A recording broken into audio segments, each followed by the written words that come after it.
প্রিয় শিক্ষার্থী, বিরতির পর আবার আসলাম, আলোচনা শুরু হোক। আমরা কিছুক্ষণ আগে যে বিষয়টা দেখলাম স্ক্রিন শেয়ারে, এই বিষয়টা আবার দেখে নিচ্ছি।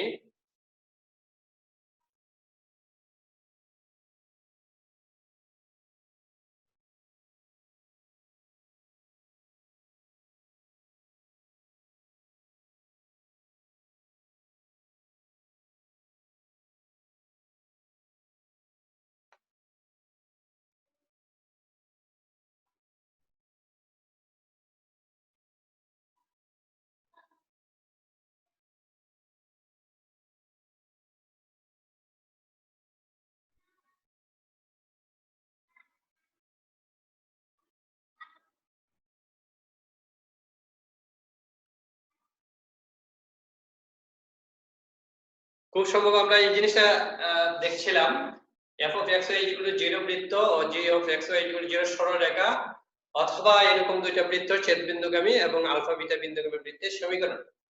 তো সমীকরণটা হচ্ছে আমাদের f of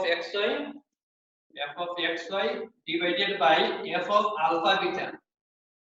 খেয়াল করো, x y এর পরিবর্তে আলফা বিটা বসাই দিবা ওই সমীকরণের মধ্যে। প্রথম যে সমীকরণটা এটা উপরে লিখবা, নিচে ওই সমীকরণ x y এর পরিবর্তে আলফা বিটা বসাইয়া সমীকরণটা লিখবা সমান g of x y divided by g of alpha beta। Alpha beta হচ্ছে বিন্দু, আর যে বিন্দু সেই বিন্দুটা আমি লিখে দেব। হ্যাঁ, লিখে দিলে তো হয়ে গেল, যেখানে অবশ্যই f of alpha beta এবং g of alpha beta not equal to 0। Sharing stop করলাম, আমি আবার বোর্ডে যাচ্ছি। শিক্ষার্থী খেয়াল করো, একদম সিম্পল, দুইটা বৃত্ত কিংবা একটা বৃত্তে একটা সরলরেখা ছেদবিন্দুগামী বৃত্তের সমীকরণ। তাহলে প্রথম উপরে যে সমীকরণটা দেওয়া আছে প্রথমটা এটা লিখবো উপরে, আর এই x এর পরিবর্তে আলফা বিটা বসাবো, এবং দ্বিতীয় সমীকরণটা লিখবো সেম এজ দ্বিতীয় সমীকরণ x এর পরিবর্তে আলফা বিটা বসাবো। তো বসাইলে এটা যদি আমি ক্যালকুলেশন করি আমার কাজ শেষ, একদম ইজি। হ্যাঁ, কিন্তু এখানে একটা বিষয় মাথায় রাখতে হবে যে আলফা বিটাটা 0 হতে পারবে না। এই আলফা বিটা বসানোর পরে যে মূল ফাংশনটা, মূল সমীকরণটা এটা 0 হতে পারবে, কারণ 0 হলে অসংজ্ঞায়িত হয়ে যাবে। ঠিক আছে, তাহলে একটু আগে যে প্রবলেমটা আমরা দেখছিলাম, এটা যদি আমরা এইভাবে সলিউশন করতে চাই তো আমাদের 1 মিনিটের কাজ হয়ে যাবে, 1 মিনিটের মধ্যে হয়ে যাবে আশা করি। ওকে, আমরা আবার শেয়ারিং এ যাচ্ছি। তার আগে তোমাদের কথা শুনে নেই, তোমরা একটু শেয়ার করো আমার সাথে, প্লিজ একটু শেয়ার করো। বুঝতে পারছি? জি স্যার। একটু আগে যে আমরা অঙ্কটা করলাম, এটা আলফা বিটার পরিবর্তে 0 0 মূল বিন্দু 0 0 বসাতে হবে। এখানে যদি 0 0 বসাও, এটা সম্ভবত -7 ছিল, নিচে হবে -7, আর এটা ছিল -12, আর বাকি সবগুলো 0 হবে -12। তারপরে ক্যালকুলেশন করে দিবা, শেষ।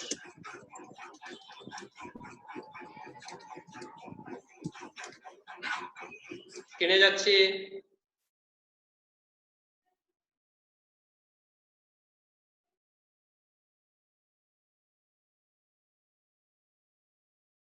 প্রিয় শিক্ষার্থী, আমরা এই কাজটা একটু আগে যেটা করলাম, এই কাজটাই আমরা ওই সূত্রের মাধ্যমে করতে পারি ইজিলি, এবং তোমরা করে নিবা। হ্যাঁ, এখন তোমাদের জন্য কাজ আছে।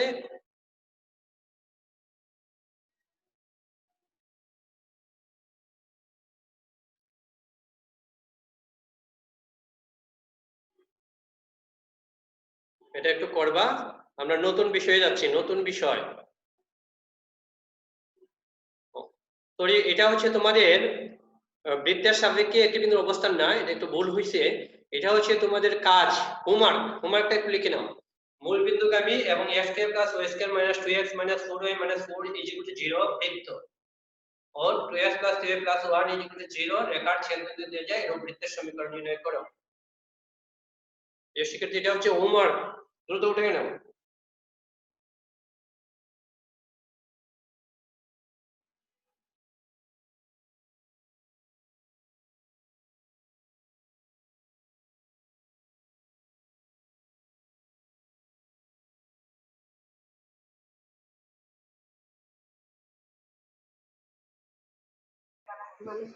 স্যার, এটা সূত্রের সাহায্যে কিভাবে হবে একটু বুঝাই দিবেন? সূত্রের সাহায্যে কিভাবে হবে না, এই যে আমি প্রথম x square plus y square minus 2x -4y -4 উপরে লিখলাম, নিচে লিখবো x y এর পরিবর্তে কি লিখবো বলো, তুমি বলো কি বলছে, কোন বিন্দুগামী বলো, কোন বিন্দুগামী বলছে এটা? স্যার মূল বিন্দুগামী। মূল বিন্দুগামী। তাহলে মূল বিন্দু বসাই দাও এখানে, মূল বিন্দু বসাই দাও। মূল বিন্দু বসাইলে বলো তো এই জায়গাটা কত হবে? ঠিক ধরেছ, এই সবগুলো -4 যেটা হয় হবে। এখানে থাকবে -4। ঠিক ডান পাশে সরল রেখার সমীকরণটা, আর নিচে কি হবে বুঝতে পারতেছো? ক্লিয়ার?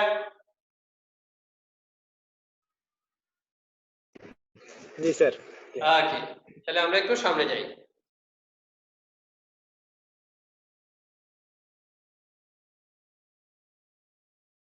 প্রিয় শিক্ষার্থী একটু দেখে নেই, স্ক্রিনে দেখা যাচ্ছে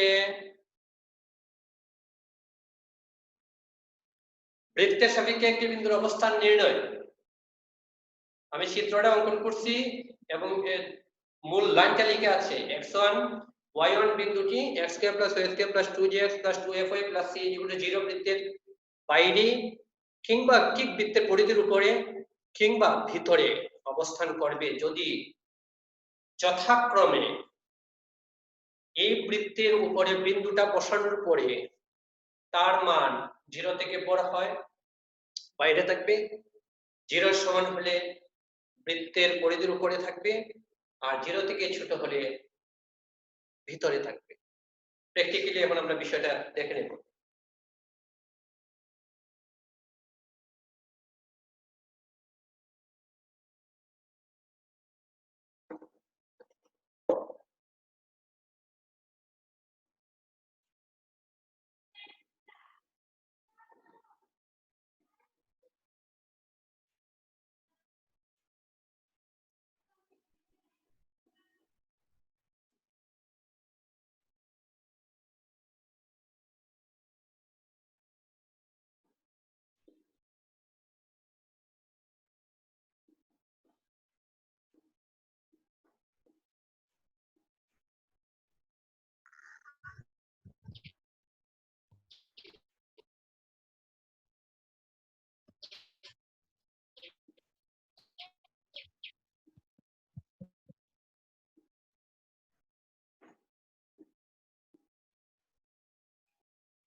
লেখা হচ্ছে?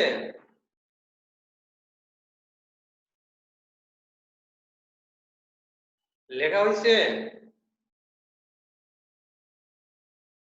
শিক্ষার্থী আমি কি শেয়ারিংটা স্টপ করব? জি স্যার। একটু দেখে নাও, তিনটা অবস্থান এখানে দেখতে পাচ্ছ, আমরা তিনটা অবস্থান।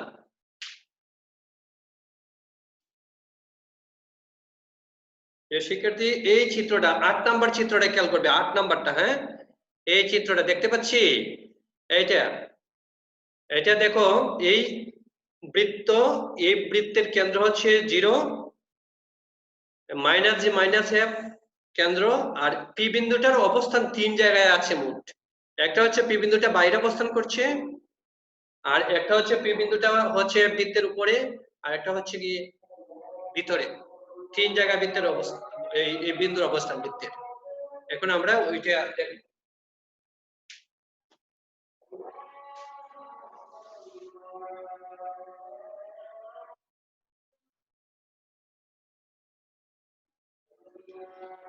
শিক্ষার্থী একটু দেখে নাও, এখান থেকে ওপি, এই চিত্রে ওপিটা কি হবে? ও হচ্ছে -g -f আর p হচ্ছে x1 y1। তাহলে দূরত্ব নির্ণয়ের সূত্র, হ্যাঁ দূরত্ব নির্ণয়ের সূত্র কি? √, আমরা লিখতে পারি x1 + g whole square plus y1 + f whole square. দূরত্ব নির্ণয়ের সূত্র লিখলাম।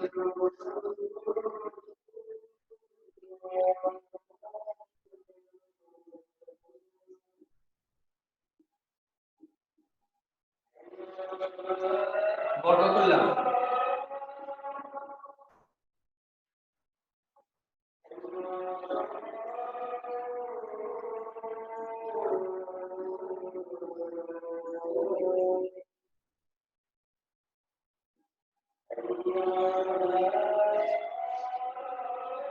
সূত্র বাংলায় দিলাম।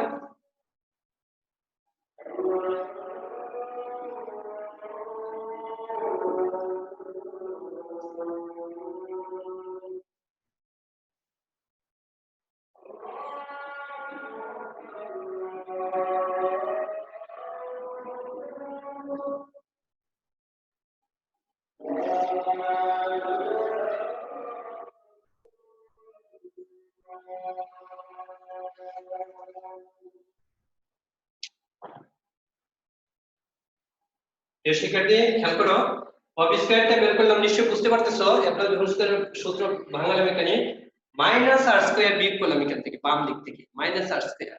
তো বিয়োগ করার পরে খেয়াল করো, আর স্কয়ার কিন্তু আমার যে স্কয়ার করছে স্কয়ার মানে সি, এই যে মাইনাস করলাম উভয় পাশ থেকে। হ্যাঁ, তাহলে এখানে কি দাঁড়াবে?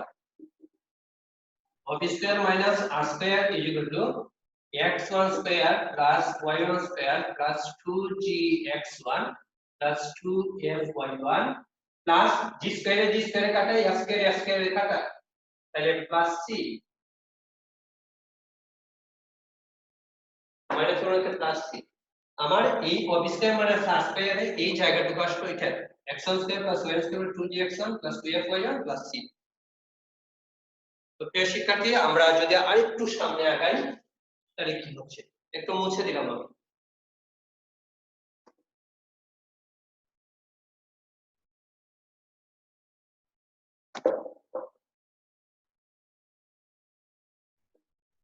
পি বিন্দুটি বৃত্তের বাইরে থাকবে। P means P x1 y1, হ্যাঁ, বাইরে থাকবে যদি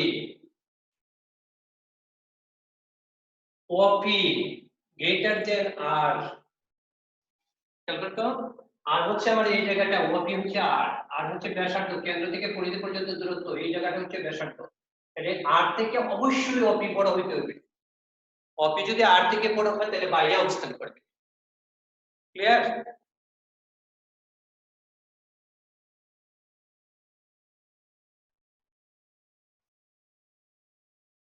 ওকে, তাহলে এখন দেখো, এটা যদি আমি বর্গ করে একটু লিখতে চাই, তাহলে OP square minus r square greater than 0 বর্গ করলাম, আর ডান পাশ থেকে আর স্কয়ারটা নিয়ে আসলাম, তাহলে OP square minus r square মানে এই জায়গাটা। ওকে, তাহলে এখানে আমি লিখে দিই, অতএব হ্যাঁ কি হবে, x1 square plus y1 square plus 2gx1 plus 2fy1 plus c greater than 0।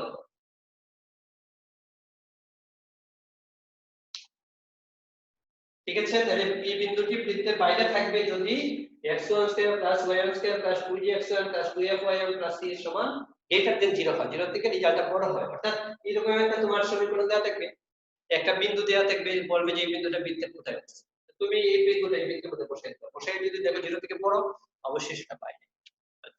তাহলে বিন্দুটি বৃত্তের উপরে থাকবে, উপরে মানে পরিধির উপরে থাকবে যদি OP ইজ ইকুয়াল টু, ঠিক বলেছো, আর হয়, তাহলে কি হবে, বা OP square minus r square is equal to 0।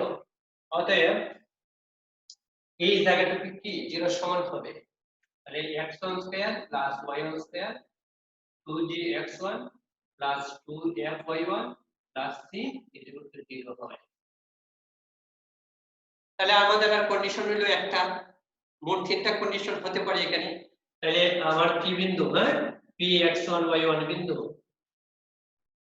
px1 y1 বিন্দু, বিন্দুটি বৃত্তের ভিতরে থাকবে, হ্যাঁ, ভেতরে থাকবে যদি OP, ঠিক ধরেছো, লেস দেন আর হয়, OP লেস দেন আর, বা OP square minus r square less than 0।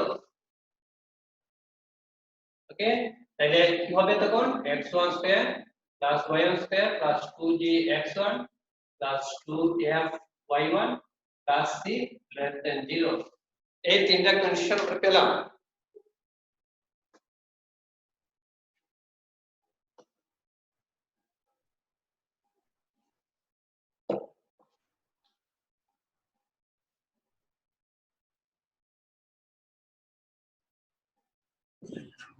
প্রিয় শিক্ষার্থী আমার সাথে অবশ্যই শেয়ার করবে, আমরা বুঝতে পারছি কিনা।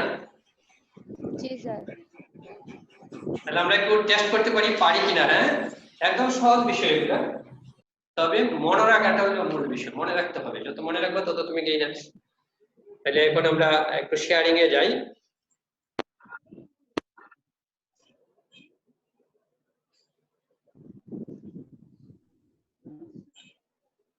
এটা লিখছি, আর একটু সামনে যাচ্ছি আমি। এখানে কি ঘটবে দেখো, x1 y1 বিন্দুটি একটু লিখে নাও।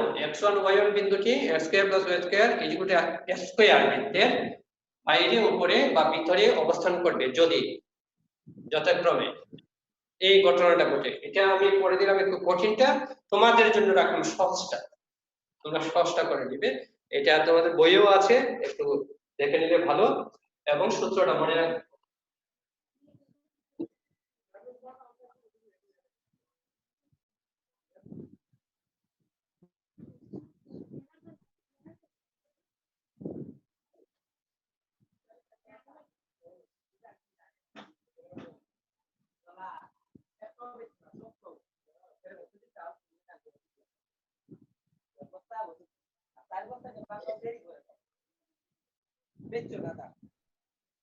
এই বিন্দুটা বাইরে থাকবে যদি ব্যাসার্ধ এ থেকে অপি বড় হয়, অপি এর দৈর্ঘ্য, আর উপরে থাকবে যদি ব্যাসার্ধ এ আর অপি সমান হয়, আর ভিতরে থাকবে যদি অপি ব্যাসার্ধ এ থেকে ছোট হয়। এই তিনটা কন্ডিশন এখানে লেখা হয়েছে। জি। ওকে, তাহলে আমরা একটু কাজ দেখে, এখানে কাজটা দেখে নিই। 1 2 বিন্দুটি x square plus y square minus 2x minus 3y minus 17 0 বৃত্তের কোথায় অবস্থিত, এটা আমরা করব। 1 2 বিন্দু, হ্যাঁ, বিন্দুটি হচ্ছে আমার 1 2, আমার বৃত্তের সমীকরণ। বৃত্তের সমীকরণ হচ্ছে x square plus y square minus 2x minus 3y minus 17 equal to 0, আর বিন্দু হচ্ছে 1 2। ওকে, তাহলে এক ইমপ্লাইজ দ্যাট এক নাম্বার থেকে পাই 1 square plus 2 square minus 2 into 1 minus 3 into 2 minus 17 equal to, হ্যাঁ, কত এটা বের করতে হবে। একের বাম পক্ষ হতে হবে, একের এটা বাম পক্ষ লিখতে হবে, left hand side, left hand side. Okay, তাহলে এখানে আমরা দেখি, এখানে 4 4 আর 1 5, এটা হচ্ছে 5 নাকি, মাইনাস 2 মাইনাস 6 মাইনাস 17,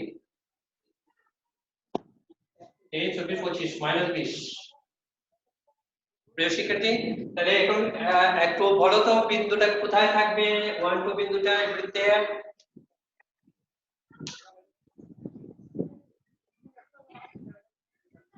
প্রিয় শিক্ষার্থী অবশ্যই শেয়ার করবে আমার সাথে।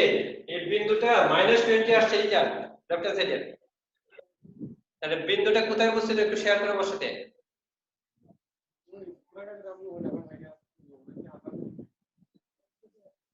জিরো থেকে ছোট, জিরো থেকে ছোট হলে কি শিখছি আমরা, ভেতরে, রাইট। তাহলে ভেতরে। কি হবে বলো, বিন্দুটি বৃত্তের ভেতরে অবস্থিত। শিক্ষার্থী তোমাদের জন্য কাজ আছে, একটু এই কাজ, দুইটা কাজ লিখে নাও, লিখে নাও, একটু দ্রুত লিখে নাও।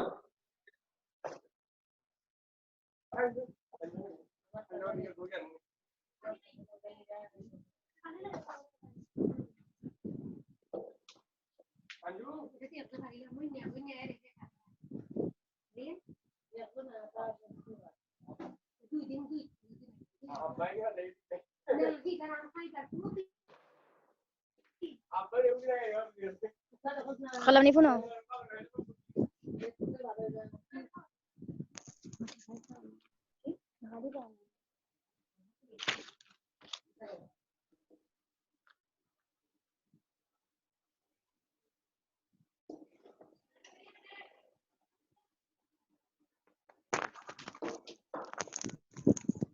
নিশ্চয়ই লেখা হয়েছে, আমি একটু সামনে যাচ্ছি, প্রিয় শিক্ষার্থীর সামনে যাচ্ছি। হ্যাঁ,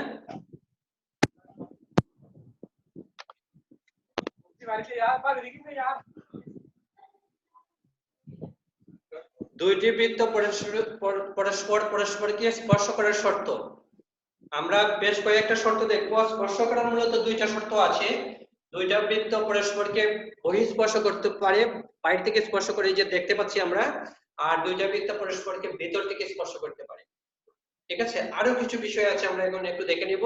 তোমরা দ্রুত লিখে নাও দুইটি বৃত্ত পরস্পরকে স্পর্শ করার শর্ত। প্রথম আমরা যে স্ক্রিনে দেখতে পাচ্ছি, এখানে ভালো করে খেয়াল করো, এই দুইটা বৃত্ত, একটা হচ্ছে C1 কেন্দ্র আর একটা হচ্ছে C2 কেন্দ্র, এবং প্রথম বৃত্তটা C1 কেন্দ্রবিষ্ট বৃত্তের ব্যাসার্ধ R1 আর C2 কেন্দ্রবিষ্ট বৃত্তের ব্যাসার্ধ R2। ওকে, তাহলে বহিস্থভাবে স্পর্শ করছে, আমরা দেখতে পাচ্ছি যে শিক্ষার্থী বহিস্থ বা বাইরে থেকে স্পর্শ করছে। তো বাইরে থেকে যদি স্পর্শ করে, এখান থেকে স্পষ্ট C1 এবং C2 এর যে দৈর্ঘ্যটা, সেই দৈর্ঘ্যটা ব্যাসার্ধ দুইটার সমান, R1 এবং R2 এর যোগফলের সমান। তাহলে প্রশ্নপত্রে একদম ক্লিয়ারলি উল্লেখ থাকবে যে কিভাবে স্পর্শ করছে বৃত্তগুলা, বহিস্থভাবে না অন্তস্থভাবে। অন্তস্থ মানে ভিতর থেকে স্পর্শ করা, বহিস্থ মানে বাইরে থেকে স্পর্শ করা। যা স্পর্শ করছে, এবং অবশ্যই স্পর্শ করবে একটা বিন্দুতে। তাহলে বৃত্তদ্বয় বহিস্থভাবে স্পর্শ করার শর্ত হচ্ছে কেন্দ্রদ্বয়, বৃত্তদ্বয়ের কেন্দ্রদ্বয়ের মধ্যবর্তী দূরত্ব তাদের ব্যাসার্ধদ্বয়ের যোগফলের সমান।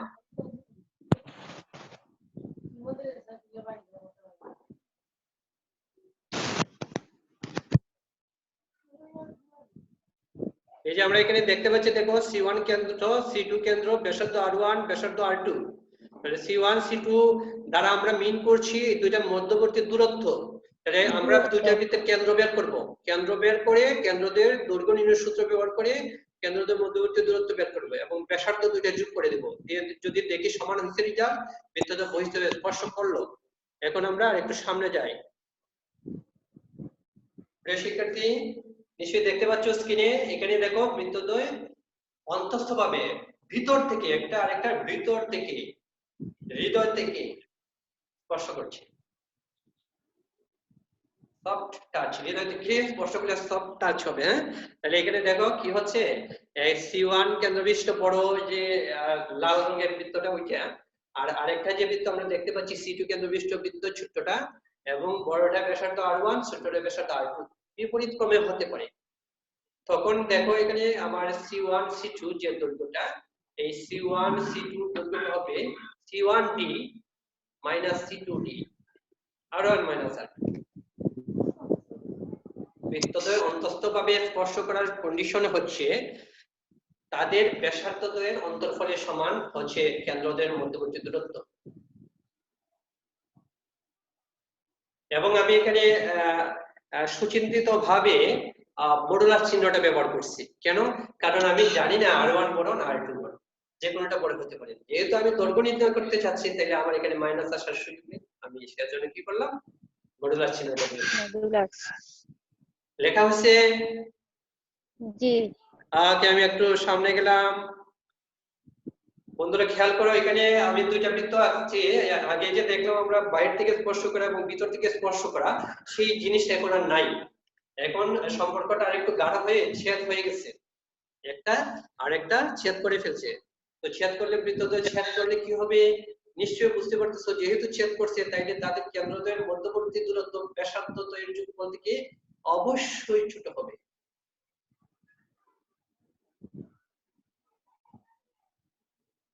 C1 C2 less than R1 plus R2। ছেদ করলে, ছেদের ক্ষেত্রে এই ঘটনাটা ঘটবে।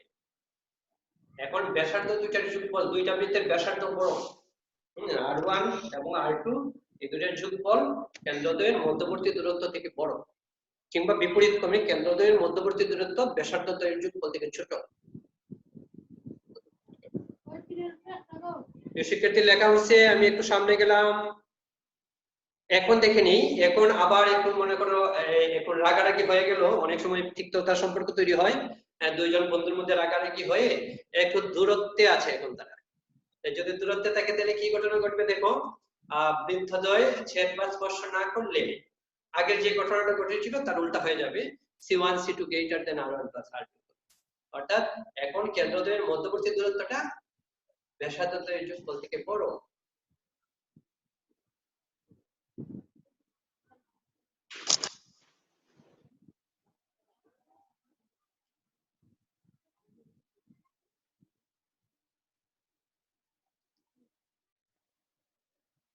এই শিক্ষার্থী অবশ্যই মুখস্থ না, বুঝে পড়বে এবং এই চিত্রটা হৃদয়ে ধারণ করবে, দেখবে একদম সহজ এগুলা, বলবা না কোনো সময় বলবা না। আমি আরেকটু সামনে গেলাম, বন্ধুরা একটু আগে ছাড়াছাড়ি হয়েছিল, এখন ছাড়াছাড়ি হওয়ার পরে তারা বুঝতে পারছে যে আসলে এই ছাড়াছাড়ি বিষয়টা ভালো না। হ্যাঁ, আমাদের একসাথে মিলেমিশে থাকতে হবে। এই মিলেমিশে থাকার জন্য একজন আরেকজনের প্রাণের মধ্যে দিয়ে গেল, কেন্দ্র দিয়ে গেল। হ্যাঁ, কেন্দ্র দিয়ে যাওয়াতে এখন দেখো কি হয়েছে, এখানে বৃত্তদ্বয় পরস্পর কেন্দ্র দিয়ে অতিক্রম করলে C1 C2 মধ্যবর্তী দূরত্বটা আসলে দুইটা বৃত্তের ব্যাসার্ধের সমান, আলাদা আলাদা R1 সমান R2।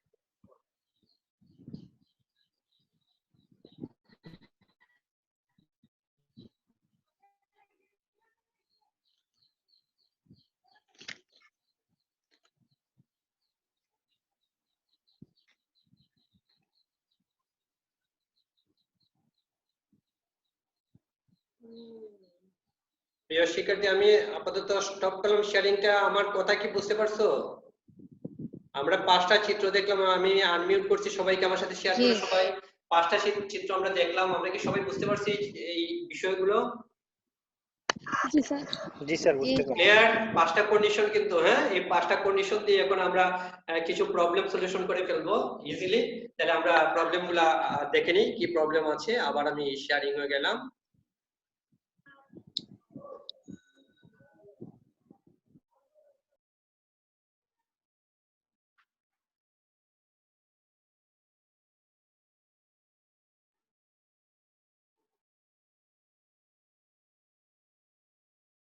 প্রিয় শিক্ষার্থী, কাজটা একটু দেখে নিবে, একটু উঠায় নিবে দ্রুত। 4 কেন্দ্রবিষ্ট একটি বৃত্তের সমীকরণ হচ্ছে, যা সমীকরণ নির্ণয় করো। 4 কেন্দ্রবিষ্ট একটি বৃত্তের সমীকরণ নির্ণয় করো যা x² + y² যুক্ত 4 বৃত্তকে বহিস্থভাবে স্পর্শ করে। আবার বলছি, বহিস্থভাবে স্পর্শ করে। এটা বৃত্তের সমীকরণ। আমি একটু লিখে নিচ্ছি, বৃত্তের সমীকরণ।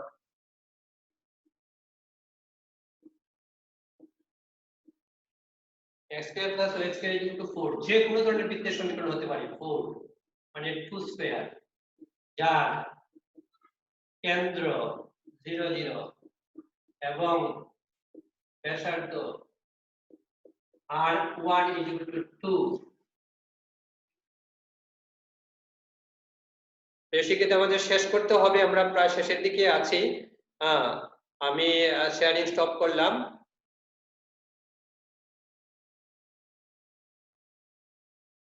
কেন্দ্রটা কি ছিল একটু বলো আমাকে। 4 3। হ্যাঁ, 4 3। নির্ণীত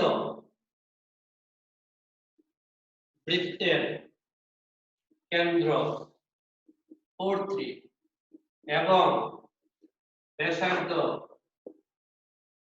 R2, ধরি ব্যাসার্ধ সমান R2। কেন্দ্রটা হচ্ছে 4 কিন্তু আমি ব্যাসার্ধ জানি না, তো ব্যাসার্ধটা এখন আমরা এই সম্পর্ক থেকে বের করে ফেলবো, ঠিক আছে? যেহেতু বৃত্তদ্বয় পরস্পরকে বহিস্থভাবে স্পর্শ করে,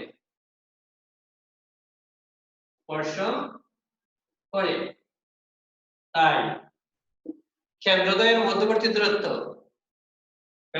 কেন্দ্রদ্বয়ের মধ্যবর্তী দূরত্ব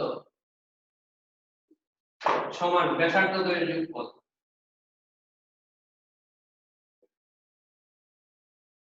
তাহলে কেন্দ্রদ্বয় খেয়াল করো, আমার দুইটা কেন্দ্র হচ্ছে 0 0 4 3। তাহলে এই কেন্দ্রদ্বয়ের মধ্যবর্তী দূরত্ব আমি নিচ্ছি 4 - 0 whole square plus 3 - 0 whole square সমান ব্যাসার্ধ দ্বয়ের যোগফল। ব্যাসার্ধ কত কত? 2 + R2।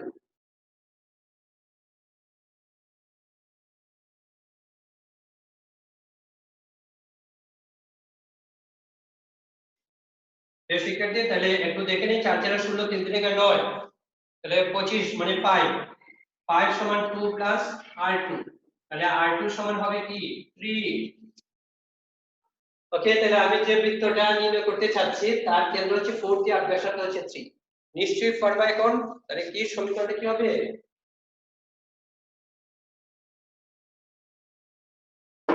অতএব বৃত্তের সমীকরণ বৃত্তের সমীকরণ হবে x - 4 whole square plus y - 3 whole square equal to 3 square. Calculation করে নিবা, শেষ। এই যে h কে কেন্দ্রবিষ্ট বৃত্ত এবং r ব্যাসার্ধ বিশিষ্ট বৃত্ত, h কে কেন্দ্র এবং r ব্যাসার্ধ বিশিষ্ট বৃত্তের সমীকরণ। এটা আমি প্রসেসটা দেখালাম, এখন তোমাদেরকে একটু কাজ দিব। আমরা কি বুঝতে পারছি? একটু শেয়ার করো আমার সাথে। প্রিয় শিক্ষার্থী একটু শেয়ার করো, আমরা কি বুঝতে পারছি বিষয়টা?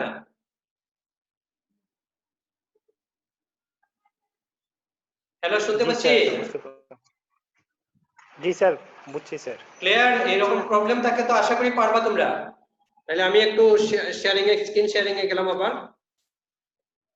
তোমাদের শেষ করতে হচ্ছে।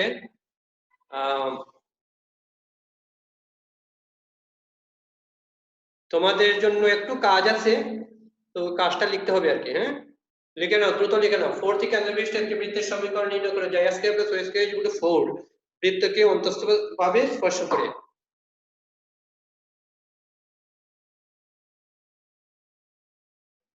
আগের সমীকরণটা একদম হুবহু, আগে ছিল বহিস্থভাবে আর এখন হচ্ছে অন্তঃস্থভাবে।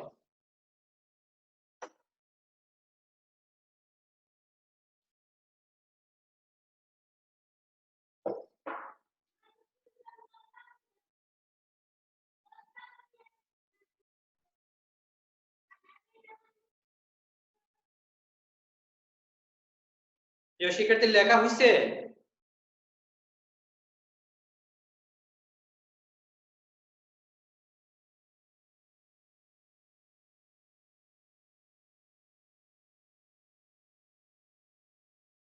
অবশ্যই হোমওয়ার্ক গুলো আজকালকের মধ্যে করে ফেলবা। হ্যাঁ, এই ধরনের যত প্রবলেম আছে সব খুঁজে বের করবা বই থেকে এবং করবা। আমি একটু সামনে গেলাম। বন্ধুরা, একটা চিত্র দেখতে পাচ্ছ? এটা কি তোমরা চিনতে পারছো? এটা কোথাকার চিত্র? পুকুর পাড়। হ্যাঁ স্যার, কোথাকার পুকুর পাড়? আমাদের কলেজের এমসি পুকুর। কলেজে। কলেজের পুকুর পাড়, সেই ঐতিহাসিক পুকুর পাড়। এমসি আমরা কত কলেজে। মিস করছি এই পুকুর পাড়কে। হ্যাঁ, সেই আড্ডা, সেই প্রিয়জনদের সাথে বসা এখন আর নেই। সেই পুকুর নিয়ে আমাদের একটা আজকের কুইজ, এবং গত দিনের কুইজের উত্তরটা অবশ্যই তোমরা আমার মেসেজ চ্যাট বক্সে দিয়ে দিবে। গত দিনের কুইজটা কি পারছিলে? জি স্যার, 500 টাকা লস হয়েছে। ওকে, তাহলে যে বলছো আমার চ্যাট বক্সে তোমাদের নাম, রোল নাম্বারটা দিয়ে দাও, এবং আজকের কুইজ একটু মনোযোগ দিয়ে শুনবে এবং এটা আগামী দিন আমার এই প্রশ্নের উত্তর দিবে। আমরা পুকুরে দেখতে পাচ্ছি কি চমৎকার পরিবেশে। দেখো, এই লকডাউনের কারণে মানুষের যাতায়াত নাই, এখানে পুকুর ভরে যাচ্ছে শাপলা ফুলে। শাপলা না, এখানে দেখা যাচ্ছে পদ্ম ফুল। হ্যাঁ, এখন এই আমার প্রশ্ন হলো, এই পদ্ম ফুল যে ভরছে, আমরা এই পদ্ম ফুল ধরো প্রতিদিন দ্বিগুণ হারে বৃদ্ধি পায়। হ্যাঁ, দ্বিগুণ করে বৃদ্ধি পায় পদ্ম ফুল, দ্বিগুণ করে বৃদ্ধি পায় প্রতিদিন। এবং হঠাৎ করে একদিন দেখা গেল যে পুকুরটার অর্ধেক ভর্তি হয়ে গেছে, এবং সেদিন হলো 59 দিন। 59 দিনে যদি পুকুরটা অর্ধেক পদ্ম ফুলে ভরাট হয়, তাহলে সম্পূর্ণ ভরাট হতে কতদিন লাগবে? আমার প্রশ্ন হলো এটা। এই পুকুরে পদ্ম ফুল উঠে ভরাট হতে, অর্ধেকটা ভরাট হতে লেগেছে 59 দিন, তাইলে এই পুকুর সম্পূর্ণটা ভরাট হতে কতদিন লাগবে? তোমাদের সবার প্রতি নিরন্তর শুভেচ্ছা রেখে এবং সুস্থতা কামনা করে, যে যেখানে আছি ভালো থেকে সেই কামনা করে আজকের মতো আমি তোমাদের দিলের স্যার তোমাদের কাছ থেকে বিদায় নিলাম।